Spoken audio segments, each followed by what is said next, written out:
നമസ്കാരം, welcome to Kerala cricket cafe. Coffee cheers to all. Coffee cheers Arun bro.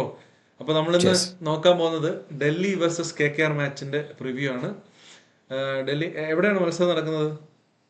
ഡൽഹിയിൽ തന്നെയാണ്. ഡൽഹിയിലാണ്. ഓക്കെ.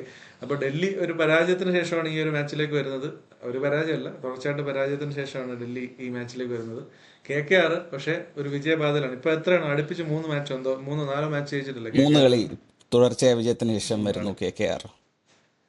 ശരി. അപ്പോൾ വലിയ ഇമ്പോർട്ടൻസ് ഇല്ലാത്ത, വേണമെന്ന് താരതമ്യേന ഇമ്പോർട്ടൻസ് ഇല്ലാത്ത മാച്ച് എന്ന് വേണമെങ്കിൽ പറയാം. എങ്കിൽ പോലും മുന്നോട്ട് പോകുമ്പോൾ ബാക്കിയുള്ളവർക്ക് പണിയെടുക്കാനുള്ള ടീമുകളാണ്. സോ അവരുടെ ആത്മവിശ്വാസം തീർച്ചയായിട്ടും മറ്റു ടീമുകളെ ബാധിക്കും. എന്താണ് ഗ്രൗണ്ട് കണ്ടീഷൻ, പിച്ച് കണ്ടീഷൻസ് എന്തൊക്കെയാണ്?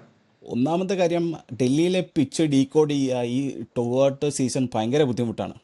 ഒരു കളി 264 അടിച്ചു, ഒരു കളി 75 അടിച്ചു. ഇന്നലെ പിച്ച് എൻ്റെ ഡിഫറെൻ്റ് ആയിട്ട് ബിഹേവ് ചെയ്തു ചെന്നൈക്കെതിരെ. അതുകൊണ്ട് അവിടുത്തെ പിച്ച് കണ്ടീഷൻസ് വളരെ അൺപ്രഡിക്റ്റബിളായിട്ട് പോവുകയാണ് ഈ കഴിഞ്ഞ ഇടയായിട്ട്. പക്ഷേ അതിൽ ഏറ്റവും പ്രധാനപ്പെട്ട കാര്യം, ടോസ് കിട്ടുകയാണെന്നുണ്ടെങ്കിൽ ബോൾ ഫസ്റ്റ്. കാരണം അത്ര അൺപ്രഡിക്റ്റബിൾ ആയിട്ടുള്ള പിച്ചിനകത്തിൽ പോയി ആദ്യമേ ബാറ്റ് ചെയ്ത് ഒരു ടോട്ടൽ സെറ്റ് ചെയ്യാൻ നോക്കരുത്, അത് വലിയ ബ്ലണ്ടറാവും.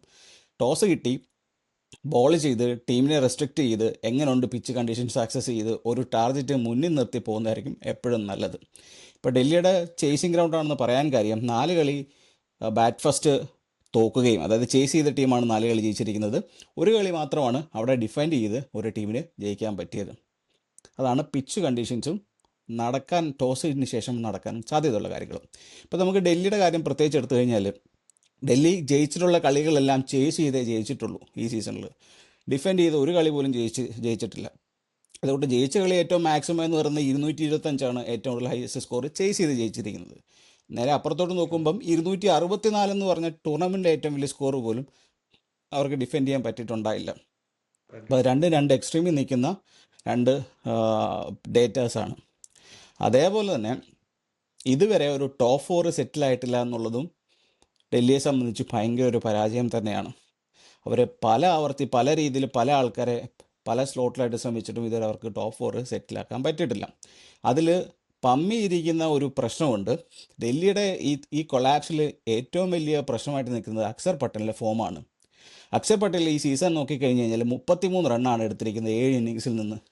ആവറേജ് എന്ന് പറയുന്നത് 4.7ഉം സ്ട്രൈക്ക് റേറ്റ് എന്ന് പറയുന്നത് 80ഉമാണ്. അതാണ് ഡൽഹിയുടെ ഡൗൺഫോളിൻ്റെ ഒരു വലിയ പ്രധാന പ്രശ്നം. കാരണം ഇതിനു മുമ്പും ഡൽഹി ഇങ്ങനെ ടഫ് സിറ്റുവേഷൻസിൽ അക്സർ പട്ടേലിനെ ഡിപ്പെൻഡ് ചെയ്തുകൊണ്ടിരുന്നു. അക്സർ പട്ടേൽ പല ആവർത്തി അവർ രക്ഷപ്പെടുത്തിയിട്ടുണ്ട്. അപ്പോൾ ഈ തവണ അത് നടക്കുന്നില്ല.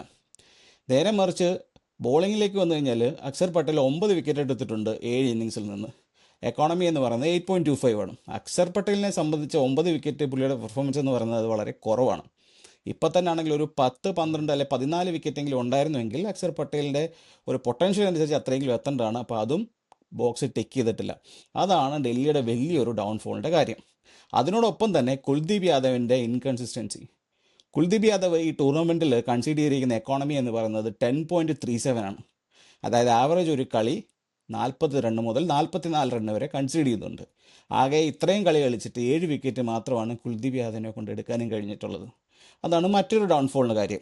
പിന്നെ അവസാനം വരുമ്പോഴത്തേക്കിന് ഡെപ്ത് ഓവർ എറിയുന്ന നടരാജനും പതിവിൽ വിപരീതമായി ഈ സീസണിൽ എക്സ്പെൻസീവ് ആവാൻ തുടങ്ങിക്കഴിഞ്ഞു.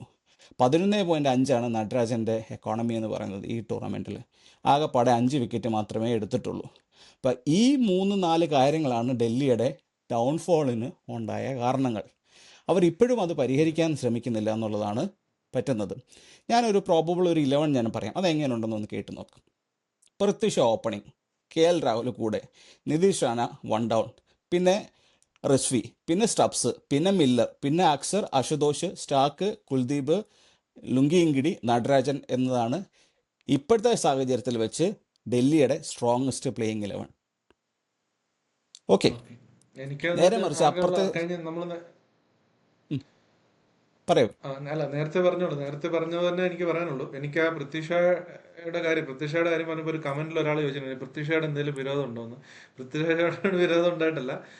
ശരിക്കും Rana and KL Rahul open ചെയ്യുകയാണെന്നുണ്ടെങ്കിൽ താഴെ അശുതോഷ് ശർമ്മയും വിബ്രാജിനെയും കളിപ്പിക്കാം. അങ്ങനെ ഒരു ബോളിംഗ് ഓപ്ഷൻ, പ്രത്യേകിച്ചും കുൽദീപ് യാദവ് ഇത്ര ഔട്ട് ഓഫ് ഫോമായിട്ട് നിൽക്കുമ്പോൾ ഒരു വിബ്രാജ് എന്ന് പറയുന്ന ഒരു ബോളറിനെയും അതുപോലെ ആസ് എ ഫിനിഷറും ഒരാൾ താഴെ വരുമെന്നുള്ളത് ഞാൻ പ്രിഫർ ചെയ്യുന്നത്.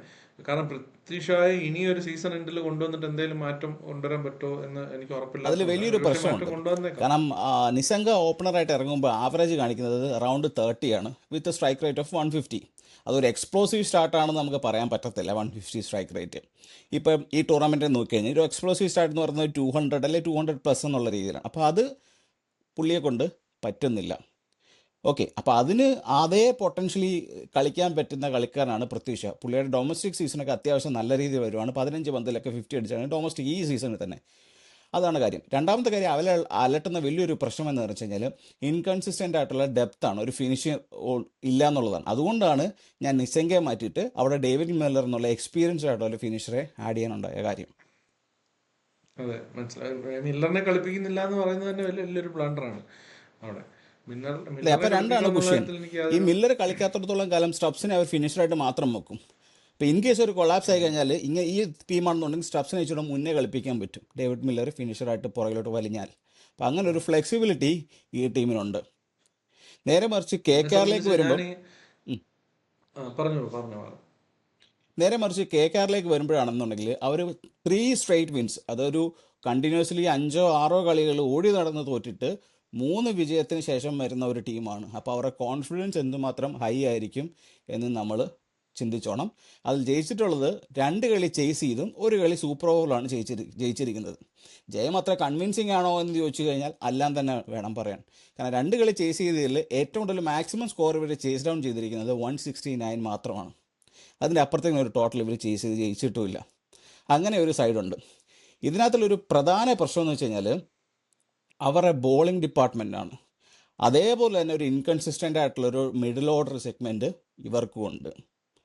പോസിറ്റീവ് എന്ന് പറയുന്നത് റീസെൻ്റ്ലി അവർ സ്പിൻ ട്വിൻസ് നരേനാണെന്നുണ്ടെങ്കിലും ചക്രവർത്തി ആണെങ്കിലും ആദ്യത്തെ കുറച്ച് കളികൾ വളരെ എക്സ്പെൻസീവ് വിക്കറ്റ്ലെസ് ആയെങ്കിൽ പോലും ഇപ്പോൾ വരുമ്പോഴത്തേക്കിന് കൺസിസ്റ്റൻ്റ് ആയിട്ട് അവരെ നല്ല രീതിയിൽ ഡെലിവർ ചെയ്യുകയും കറക്റ്റ് ഇൻ്റർവെൽസിൽ വിക്കറ്റ് എടുക്കുകയും ചെയ്യുന്നുണ്ട്. അവരുടെ ഏറ്റവും വലിയ പ്രശ്നം ഒരു സ്ട്രൈക്ക് ഫാസ്റ്റ് ബോളർ ഇല്ല എന്നുള്ളതാണ്. പവർ പ്ലേയിൽ വിക്കറ്റ് ടേക്കിംഗ് ആയിട്ടുള്ള ഒരു സ്ട്രൈക്ക് ഫാസ്റ്റ് ബോളറിനെ അവർ മിസ് ചെയ്യുന്നുണ്ട്. അത് കവറപ്പ് ചെയ്യാൻ വേണ്ടി നരേനെ കൊണ്ടാണ് അവർ പവർ പ്ലേയിൽ എറിഞ്ഞാണ് മുമ്പോട്ട് പോകുന്നത്. അത് എത്രത്തോളം സക്സസ്ഫുൾ ആവും എന്ന് നമുക്ക് കണ്ടു തന്നെ അറിയണം. അതിലും വലിയൊരു പ്രശ്നമാണ് അവരുടെ inconsistent in the middle order. ഞാൻ ആദ്യമേ മൂലം ത്രൂ ഔട്ട് ദ ടൂർണമെൻറ്റിൽ പറയുന്നുണ്ട്, രഹാനെയും രഘുവംശിയും ഒരുമിച്ചൊരു ടീമിൽ കളിക്കാൻ പാടില്ല. അത് പറയാനുണ്ടായ കാര്യത്തിന് ബൈ ഡേറ്റ ഞാൻ ഡിഫെൻഡ് ചെയ്യാം. രഹാനയുടെ ആവറേജ് ഈ ടൂർണമെൻറ്റിൽ എന്ന് പറയുന്നത് 25 റണ്ണാണ്. Strike rate 131.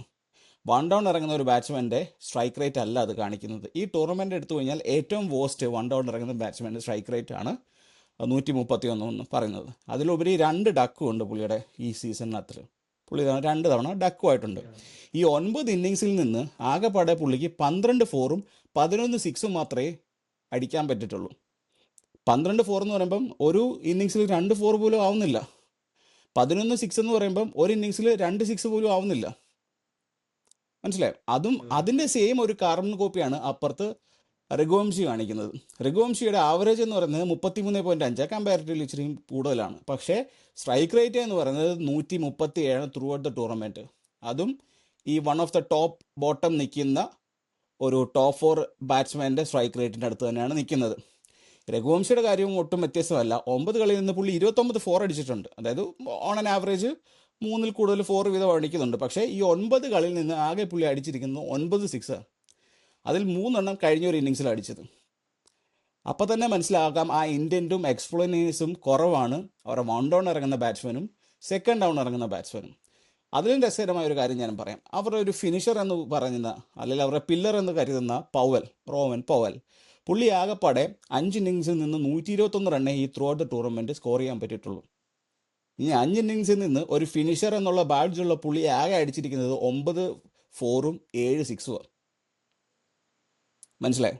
അതായത് ഒരു 2 6 പോലും അല്ലെ 2 4 പോലും ഒരു കളിയിൽ അടിക്കുന്നതായിട്ട് സ്റ്റാറ്റ്സ് കാണിക്കുന്നില്ല. അതിലും വലിയ തലവേദന ഉണ്ടാകുന്ന ഒരു ഫാക്ടർ എന്ന് പറയുന്നത് ഞാൻ ആദ്യമേ പറഞ്ഞ കൂട്ട് അവർ സ്ട്രൈക്ക് അഫ്രണ്ട് ചെയ്യാനുള്ളൊരു ബോളറില്ല. അതിന് പകരം ഇവർ കവർ ചെയ്യുന്നത് ഗ്രീനെ വെച്ചുകൊണ്ടാണ്.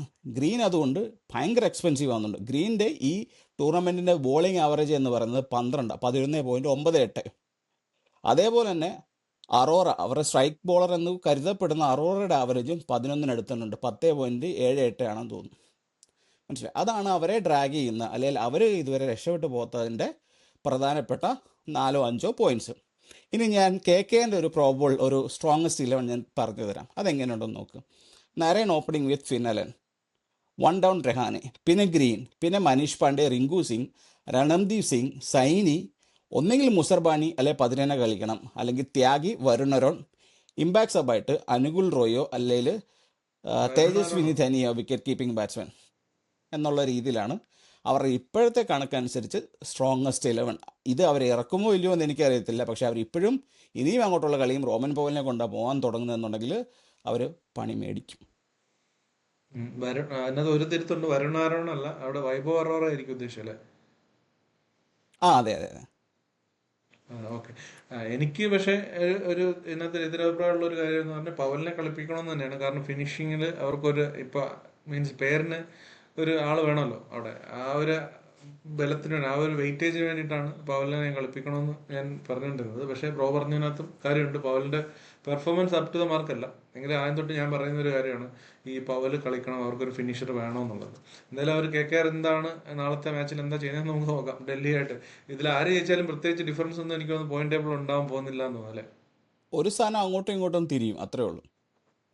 അല്ല, അവർ തമ്മിൽ ടോപ്പിലുള്ള മുകളിലോട്ടും ടീമിനെ താഴോട്ട് പോകും. നിർണ്ണയിക്കാൻ, അതെ, ടോപ്പിലുള്ള ടീമിനെ അത് വലുതായിട്ട് ബാധിക്കാൻ പോകുന്നില്ലല്ലോ. ഇല്ല ഇല്ല. അപ്പോൾ ടീമുകൾ KKR ജയിച്ചു കഴിഞ്ഞാൽ അതെ. KKRന് സ്ട്രോങ്ലി ഈ ടൂർണമെൻറ്റിൽ നിൽക്കാം, ചാൻസ് ഉണ്ട്. 10 കളിയിൽ നിന്ന് 9 പോയിന്റുമായിട്ട് നിൽക്കാം. മുകളിലത്തെ അതെ. തമ്മിലടി എന്തെങ്കിലും രീതിയിൽ ഫേവർ ആയി കഴിഞ്ഞ് കഴിഞ്ഞാൽ ഫസ്റ്റ് ഫേവർ ആകാൻ പോകുന്ന KKRനായിരിക്കും. കാരണം KKR കോമ്പറ്റ് ചെയ്യുന്ന പഞ്ചാബുമായിട്ട് മാത്രമാണ്, എക്സ്ട്രാ ഒരു പോയിന്റിൻ്റെ അഡ്വാൻറ്റേജ് ഉള്ളത് കൊണ്ട്. അതുകൊണ്ട് നെറ്റ് റൺ റേറ്റ് KKRനെ സംബന്ധിച്ചൊരു പ്രശ്നമല്ല. ആകെ പോയിന്റ് മാത്രം മതി KKRന്, അതൊരു അഡ്വാൻറ്റേജ് ആണ്. അതെ. അങ്ങനെ നോക്കുമ്പോഴത്തേക്ക് KKRന് ഇനിയുള്ള മാച്ചസ് എല്ലാം ജയിക്കുവാണെങ്കിൽ ഒരു സാധ്യതയുണ്ട് കാണുന്നുണ്ട്. തീർച്ചയായിട്ടും ഡൽഹിക്ക് ആ തീർച്ചയായിട്ടും. സാധ്യതയില്ല.